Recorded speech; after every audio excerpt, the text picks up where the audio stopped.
Now, the kinds of cargoes that are of most concern, we call weapons of mass destruction. In fact, the federal government calls them weapons of mass destruction because they can kill so many people. You heard the man from the U.S. Naval Research Lab said that one tank car of chlorine could kill 100,000 people in half an hour in a major crowded urban event, I should say. Like a Major League Baseball game.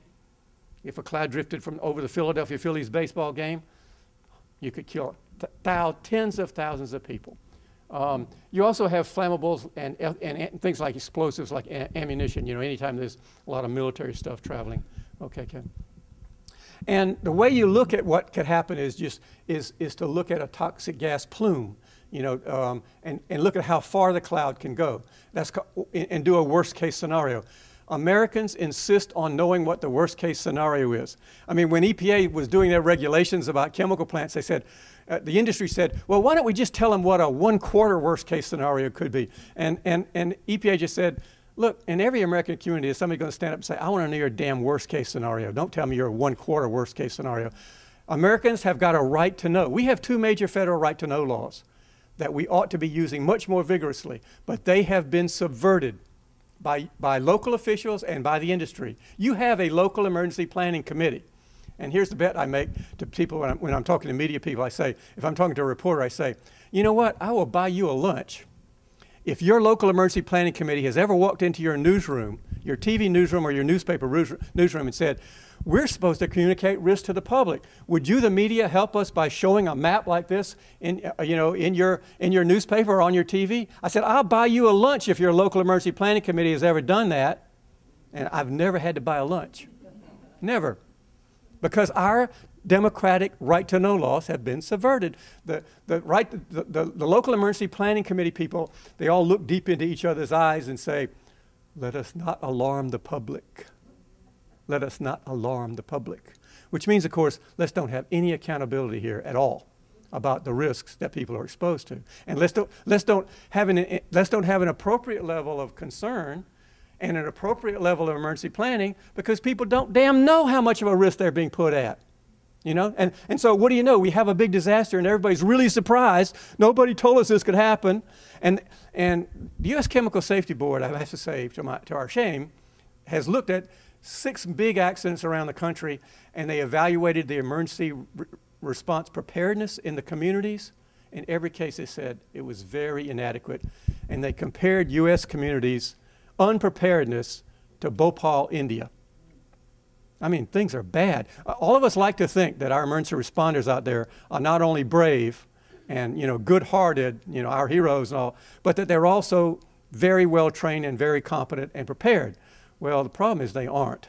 They're often completely overconfident, and I'll show you a little bit about why that happens. So we do have these kinds of models that can show toxic gas clouds going through cities and all that stuff. You won't see that in your media.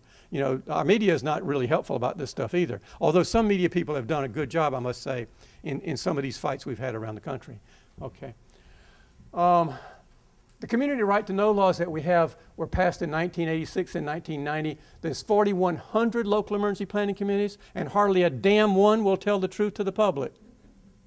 They're all dominated by industry and local emergency boosters, you know, who don't want to alarm people. And so there's all kinds of denial and so forth. But the key concept here is vulnerable zones and worst case scenarios.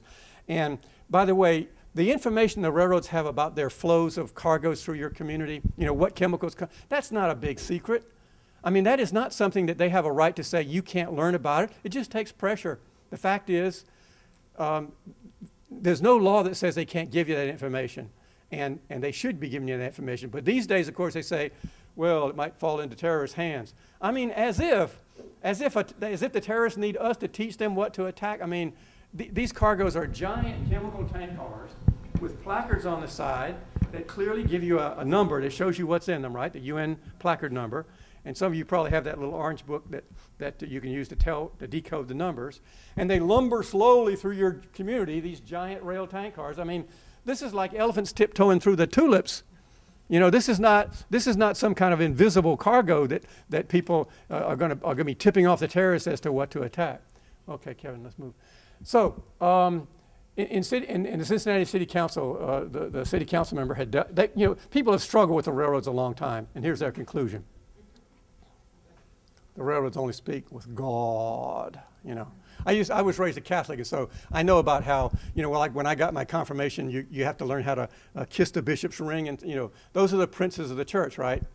These guys are the princes of the iron rail. They are the princes of the iron rail. They were deregulated by Congress back in 1980. It's been a deregulated industry for 30 years. They've been riding real high, making lots of money. And whenever anybody talks about a government imposing a regulation, they start talking about re-regulation. It's like, you know, oh my God, it's like a big voodoo thing for them, right? Re-regulation. So the fact is, they are not going to give up their power without a fight. And there are communities fighting them all over the country. And sometimes they win, and often they're losing, and they're just keeping up the fight. And I'll mention some of those as we go along.